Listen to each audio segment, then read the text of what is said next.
Shalom, selamat pagi teman-teman dan juga Pak Erik yang terkasih di dalam Tuhan.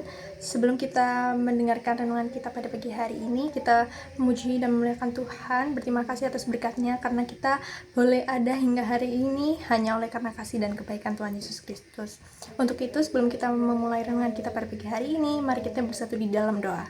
Bapa kami yang ada di dalam surga, Bapa yang selalu mengasihi dan menyertai kami di setiap waktu, Tuhan.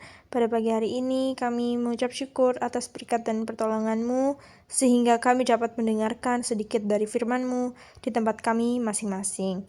Biarlah Tuhan renungan hari ini boleh berkenan di hadapan-Mu dan dapat menjadi terang bagi orang lain. Berkati setiap telinga orang yang mendengar dapat beroleh berkat dalam kehidupannya. Berkati pula bagi teman-teman kami yang berada di luar sana, dimanapun mereka berada. Biarlah Tuhan memberkati mereka agar dapat ikut membaca dan merenungkan firman Tuhan seperti kami. Kami juga berdoa hari ini boleh dapat berjalan dengan lancar, mulai dari awal, pertengahan, hingga akhirnya. Sertai dan bimbing kami selalu ya Tuhan, kami mau memulai renungan pada hari ini. Di dalam nama Tuhan Yesus kami sudah berdoa dan mengucap syukur. Haleluya. Amin. Renungan kita pada pagi hari ini berjudul New Mind. Mari teman-teman kita buka Alkitab kita dan kita baca bersama-sama dari Imamat 25 ayat 14 sampai 17. Nah, setiap tanggal 5 Juni kita memperingati sebagai Hari Lingkungan Hidup Sedunia yang mengajak kita untuk menjaga lingkungan sekitar kita menjadi lingkungan yang kondusif. Lingkungan yang berdampak positif kepada diri sendiri, orang lain, dan alam di sekitar kita. Nah, kita ikut menentukan lingkungan itu baik atau tidaknya. Sama halnya sejak Israel masuk tanah perjanjian. Tanah dibagi menurut suku masing-masing. Tanah itu milik Tuhan yang tak boleh untuk diperjualbelikan secara mutlak, karena setiap transaksi sebenarnya hanyalah sewa jangka panjang. Jika seseorang jatuh miskin dan menjual tanahnya, keluarga terdekat memiliki hak untuk menebusnya kembali. Nah, jika tidak ditebus, tanah tersebut harus dikembalikan kepada pemilik aslinya tanpa biaya pada tahun Yobel atau setiap 50 tahun. Mengapa? Karena telah menikmati hasil dari tanah itu selama 50 tahun. Maka wajib dikembalikan kepada pemilik aslinya agar mereka bisa juga hidup layak seperti orang lain. Orang yang takut akan Tuhan adalah orang yang selalu mementingkan orang lain. Ia tidak akan berlaku curang karena dia tahu apa yang dia kerjakan dan diusahakan semua berasal dari Tuhan. Jadi jangan serakah dalam mencari rezeki karena kita dipanggil untuk menjadi berkat bagi orang lain. Dunia di sekitar kita seringkali mengajarkan prinsip bagaimana saya bisa mendapat keuntungan sebesar-besarnya meskipun orang lain itu dirugikan.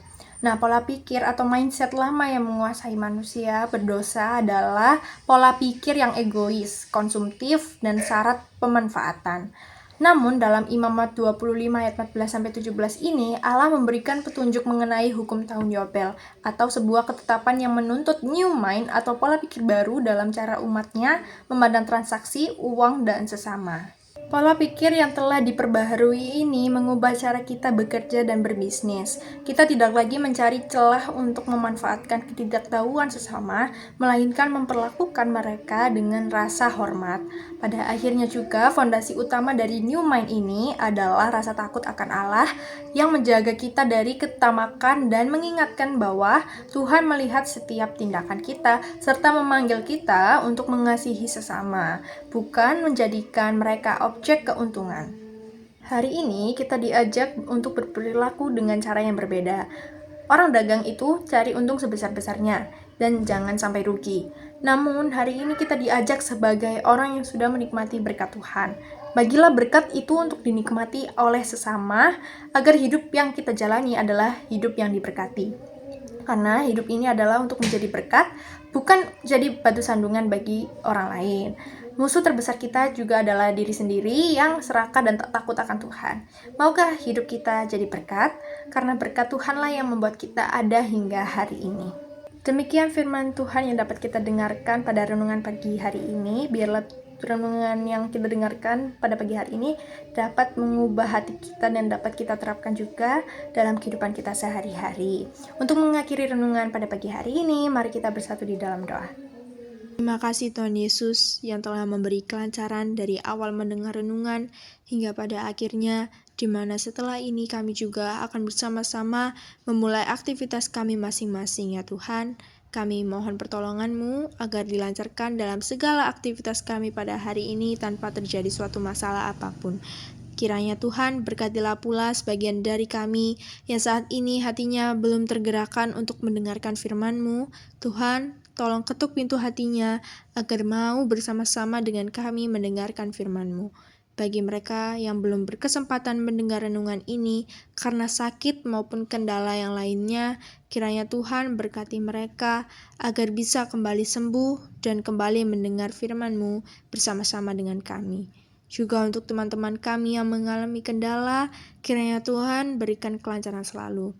Inilah doa kami ya Tuhan, kiranya renungan hari ini dapat beroleh berkat bagi diri kami dan dapat kami renungkan dalam keseharian kami juga. Di dalam nama Tuhan Yesus, sebagai juru selamat kami yang hidup, kami berdoa dan mengucap syukur. Haleluya. Amin.